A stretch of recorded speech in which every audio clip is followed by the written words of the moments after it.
Manchester City only needed a victory to secure the knockout stages in the Champions League, but alas, they struggled against Copenhagen. A lot to discuss here with my man, the legend, Janusz Michallik. How are you, my friend? Initial thoughts on Manchester City against Copenhagen? I am a legend in my own mind. That is for sure. No, I'm just joking. But Luis, well, initially, I mean, two ways of going about it, right? I mean, somewhat disappointing because Manchester City looked human. No Erling Haaland, they look human. I guess. Look, I mean, the first leg of obviously an easy 5-0 win for Manchester City. They didn't get the 3 points that they wanted to make sure that they're there. They will be ultimately. I think if you look at the lineup, they were certainly looking ahead toward that big match on the weekend against Liverpool. I suppose. I could step on Manchester City hard because they still should have found a way. Statistically, much better, even with 10 men. The goal that was taken away from him, wonderful strike by Rodri, who I love, and I think is the best player in the world in his position. I don't get it. I don't get it. I've seen explanation. I've heard explanation. I see touching his hand. I think it was a second phase because I think it was Sergio Gomez that ultimately dropped the ball to Rodri. Listen, when I commentate games, I feel like I need my personal referee because I don't understand the laws of the game anymore. I mean, it's been hard even at the best of times. These days, the interpretations, the gray areas are getting to this degree that I just don't get it. I think it was a bad decision. I don't get it at all. We shouldn't be talking about intent.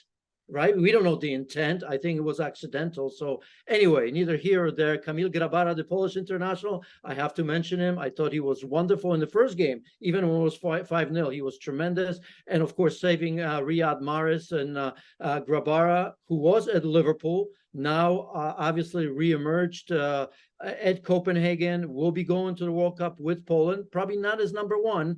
Wojtek Szczęsny is, although you and I will get to him a little bit later when we talk about Juventus, but the youngster's doing a tremendous job as well. So look, great for Copenhagen, right? They showed that after the 5-0, I mean they're a decent team, but against Manchester City, you have to put up a fight, which they did.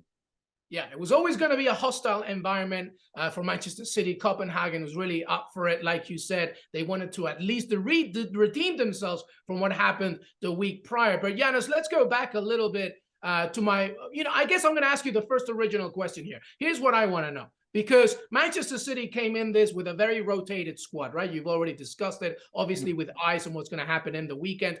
But with just one win to go over the hurdle and just secure the knockout stages, do you think that maybe, and this is like, oh my God, I can't believe I'm saying this, Janusz, but, should Pep Guardiola have given a little bit of a stronger side in this side, at least in the first 45 minutes, get that goal, get that lead, and then maybe later in the match, secure and rotate a little more? What do you think? No, I think he's shown that every decision he makes, his team delivers, right? I mean, they have. Just think about it. Even, he's had to make some decisions when Sergio Gomez got his card, right? So what does he do? I mean, Akanji goes to the right-hand side, which, by the way, in the last game against Southampton, it was Akanji on the right-hand side. Ruben Dias came in because he had to withdraw Mahrez. So it was pretty much the same back four, with the exception, I think, Nathan Ake played in that game, right? So you have Laporte here. So not unusual. Ultimately, we did see players, Bernardo Silva coming in and Phil Foden. I really think that there's no reason to overthink that, right? You can't look at this as oh my goodness. I mean, Pep didn't make the right decisions. They play with 10 men. They did their best. They had decent chances, as I've mentioned. De Bruyne had a great shot saved by Grabara. So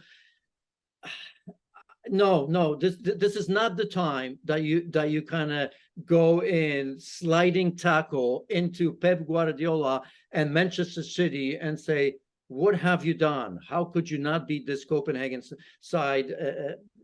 It's not the time. I think we need to take it easy. They're doing a tremendous job in the Champions League. They're doing a tremendous job in the Premier League as well right now. And yeah, with 10 men, they didn't beat Copenhagen. So what?